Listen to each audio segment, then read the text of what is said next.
and welcome to another session of Let's Get Real with Mona Naidoo.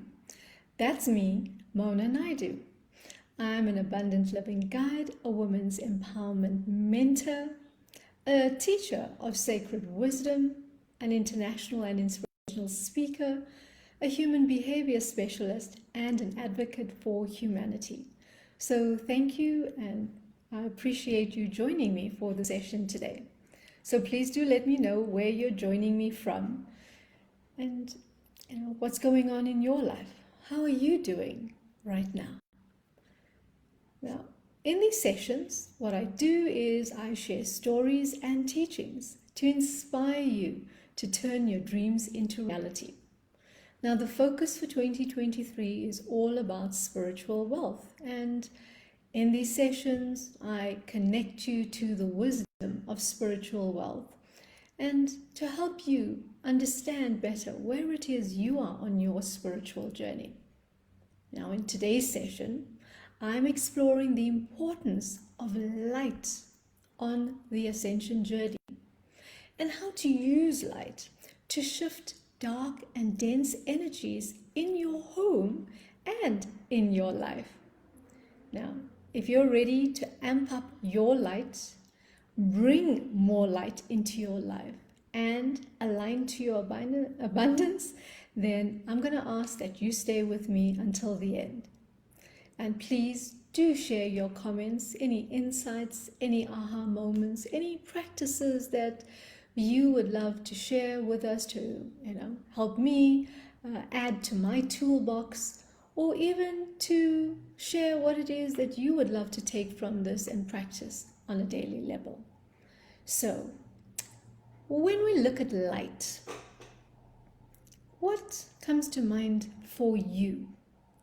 Well, I'm sure you realize that light over the years, over centuries, right from ancient times, light has always been a symbol of holiness, of goodness, of knowledge, of wisdom, of grace. Light has been associated with God, the divine spirit, the universe. Now, it doesn't matter which part of the world we came from, light has always been there as a symbol of understanding, knowledge, intellect. It's the opposite of what ignorance is. And yes, the opposite of light has been dark, denseness. It's been chaos, disorder. And I guess light has been seen to bring order where there's chaos. Now, when you think about your life, right, how has light played a role in your life? And what has been the symbolism of light in your life? For me, light has always been this ray of hope. It's been joy. It's been symbolic of abundance. And what's so powerful about it is that when we radiate light, we in turn can help others with that light. You see, we can help others by reflecting this light that's within us onto them. Now, just think about this, right? When you go somewhere, say you're walking in the dark, and then suddenly there's light, there's a spotlight on the field. What happens, right? The light is shining in one place, but all who come under that spotlight are in the light. So all who come within the proximity of that light get to see more clearly, get to feel safer, get to experience whatever is around in that space, because we are all sharing the light. And like I say, when I think of light, I think about discovery, I think about illumination. It really is, for me, I feel like the fundamental of light is this whole thing about wisdom and knowledge. It's as if through light is another word for education, because as you see, when people have education or are exposed to being educated, they think differently. They interact with the world differently. And if you've been paying attention, how do we keep people in darkness? We keep them away from education. Just look around the world. Look around the world. Look around. Recently, I read some stats on UNICEF, and the percentage of 10-year-olds that do not have access to education. Just think about it, how education in many cultures over thousands of years have kept women away from education. Because here's the thing, when you're willing to look at light deeper than just something physical, that here you can see me in this room and there's light all around me, we put on a switch. It's beyond that. And I guess that's what our journey of ascension is all about. It's not just looking at the physical qualities or aspects of light, but it's about understanding what light really does for us on our journey of evolution, of ascension, of growth, of expansion. What I found on my journey is that there's always something in our shadows. Remember, what are our shadows? Our shadows are not something that's bright. Our shadows are those little dark patches that hides in the corner. It doesn't come into the sun. It hides somewhere in the corner.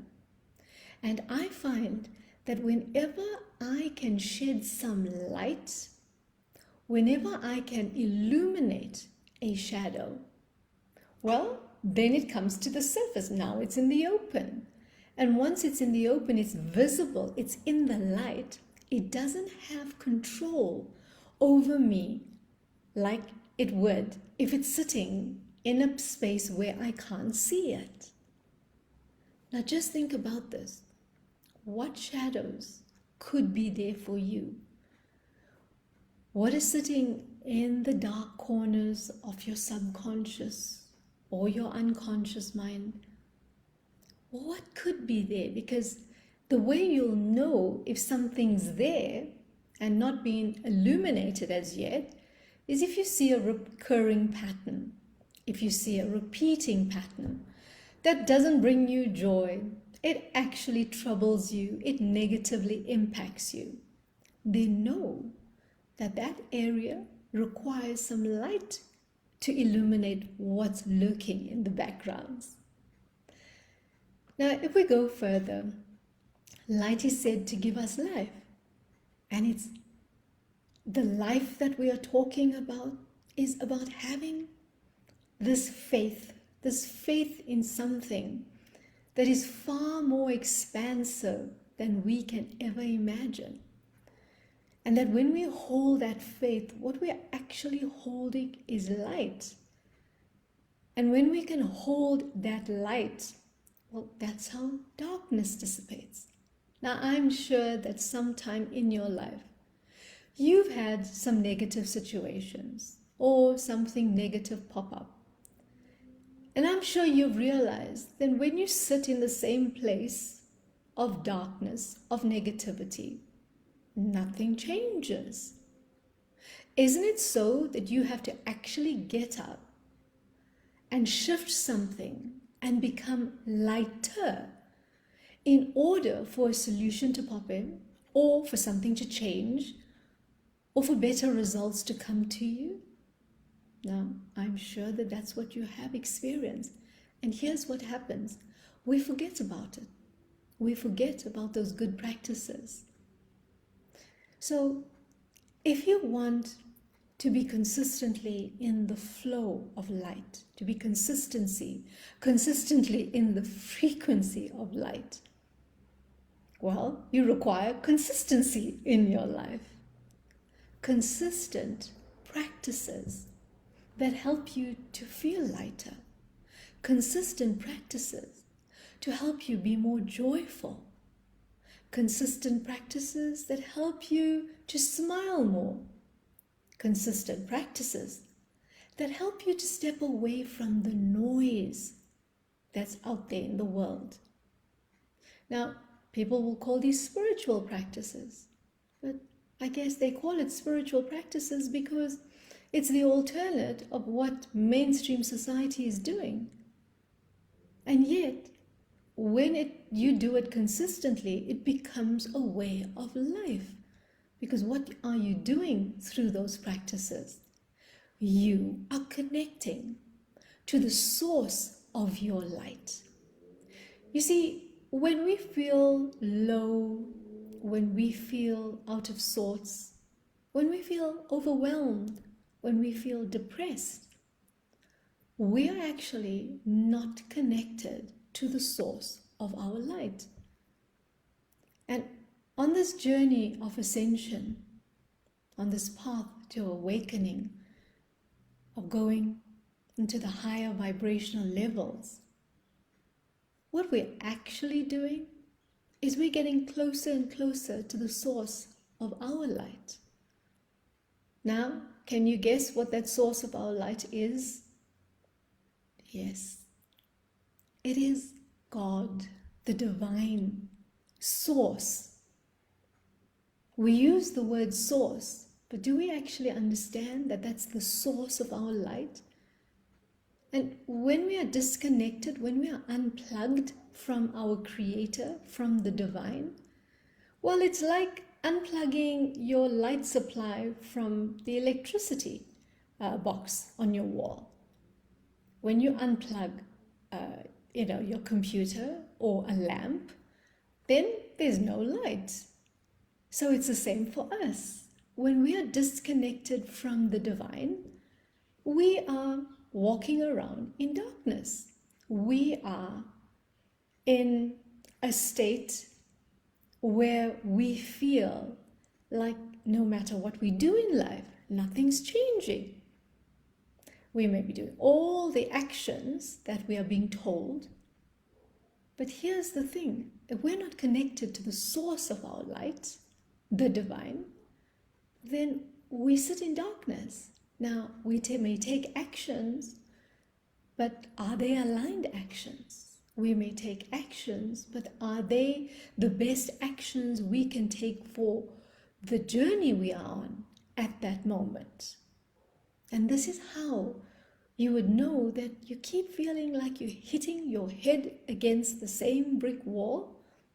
I mean, you know what I'm talking about now, right? So light is so much more. And you know what's so fabulous? Growing up in a Hindu home. In a Hindu home, we are taught to light our lamp. Now, the lamp is representative of Goddess Lakshmi. Now, remember, Goddess Lakshmi is the goddess of light, of prosperity, of abundance, of goodness. I mean, she represents good fortune, success. And we are to light that lamp every morning and every evening. So we bring light consciously into our homes. Now, how many of you out there who are Hindus, do you actually consciously practice this? That when you light the lamp, you're bringing in light into your life and you're sending that light out into the world. You do it in the morning and you do it in the evening. Now, many religions out there, you light a candle. Now, even when you light a candle, you're bringing the light into your life, in your home, and then you're sending that light out into the world. When we consciously do this, and we do it consistently, then we get closer and closer and closer to the source of our light, right? There's just too much disturbances in the world right now. There's too many distractions.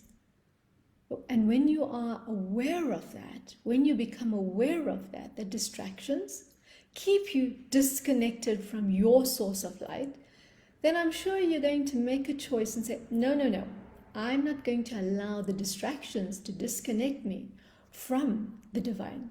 I'm not going to allow the distractions to stop me on my journey of ascension. So, when we are willing to walk in the light, we really have the ability to help others get onto that path as well. Because just think about this. People will follow where they can see the light. Nobody wants to go down a dark path. Now, yes, sometimes in our lives, it's part of our ascension journey.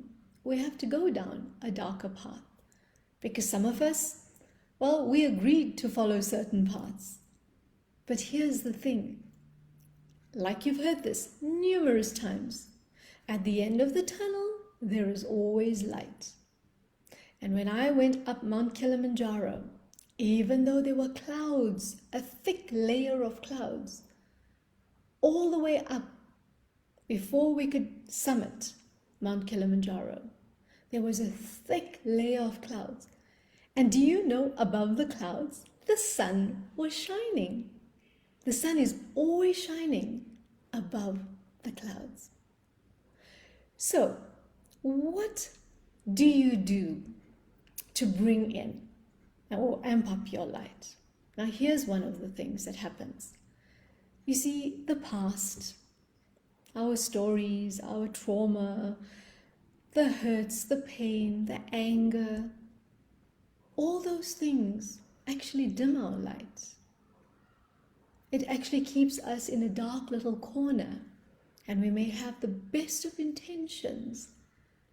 And every time there's a flicker of light that comes in, but that past, the pain, the disbelief, the disappointment, well, it just almost blows out that flame. So if you want to amp up your light, then it's to deal with that past traumas, because really it's trauma to our essence. It may be something small, but the way we experienced it was a trauma. And until we release that, then only can we bring lightness into our being. And when there's lightness in our being, well, that's when we radiate, right? And another way to do that is to be creative. When you are creative, what happens is that you're connecting with the energy of the divine. Anything, any form of creativity brings in light into you so that you can express it through whatever it is you're creating. And then that light goes out. Now remember, light is high vibrational. And dark or dense is low vibrational. So you want to become lighter, you want to bring more light into your life. And this is what happens then with this flow towards abundance. Because now you're becoming a vibrational match for all that's good and all the good that you want to bring into your life. So light really is that illuminating. When we understand that if we feel depressed, we're switching off our lights. So get up, stand up, go out. Well, you know me by now. The best way to bring light into your life is to dance, right? Let's dance. Let's bring lightness, because you cannot be dense. You cannot be dull when you are dancing. Have you ever seen someone who's dull and not joyful when they are dancing? Well, I haven't. So I want to leave you with that today. There's just so much about light. We can clear, we can cleanse a space. Our home can be cleansed and cleared with light. And yes, I'm supposed to be telling you about that as well. Do you know that if your home feels a bit heavy and maybe there's been some tension in the home, do you know that if you put on the lights, you put on some light music, and when I say light music, I mean some high vibrational music. If you light a candle in your room, if you bring in some bright colored lights, sometimes different colored lights will amp up the space. It will shift the energy. And here's another practice that you can do, a shamanic practice, is you can burn, and we also do that in the Hindu homes, where you burn a fire, and fire, light is a cleansing element. So you can take it through your home with the intention to shift the dark, dense energies. And with us in the Hindu homes, do you know what they do? We would light a camphor. Well, it's this flame that's burning all around you. And they will take it around you and they'll turn it around you to help to release any stuck and dense energies on you. So you can do that for your body, you can do that for your home, you can do it for your children, you can do it for anybody, you can do it for your car if you're having troubles with your car. Take light into every situation and you'll see how solutions will start popping up. Even at that moment, if you cannot see the solution, just know that the more you illuminate that space with light, eventually the solution will show up. Now, I'd love to know from you, how do you view light? What does it symbolize for you? How do you work with it? How do you help to address difficult situations in your life with light? And I find that the more we illuminate, light is an illuminator. Light allows us to see clearly. Light comes through truth. Try that again. Light comes through truth. So if you're willing to look at light, you'll be able to see through any false light templates. Anything that's not of light, you will be able to see it when you're ready to hear the truth and see the truth through light. So I'd love to hear from you what resonated with you today. I see my tongue is a little bit twisted today between the truth and truth and truths. So I think it's going to be a fun video to watch today. But hey, that's light for you. So I'd love to encourage you. Consciously bring more light into your life. And you do it in a simple way. Call in divine light and direct divine light to everywhere in your life and everywhere in the world. And then watch what comes back to you. So until next time, ciao for now.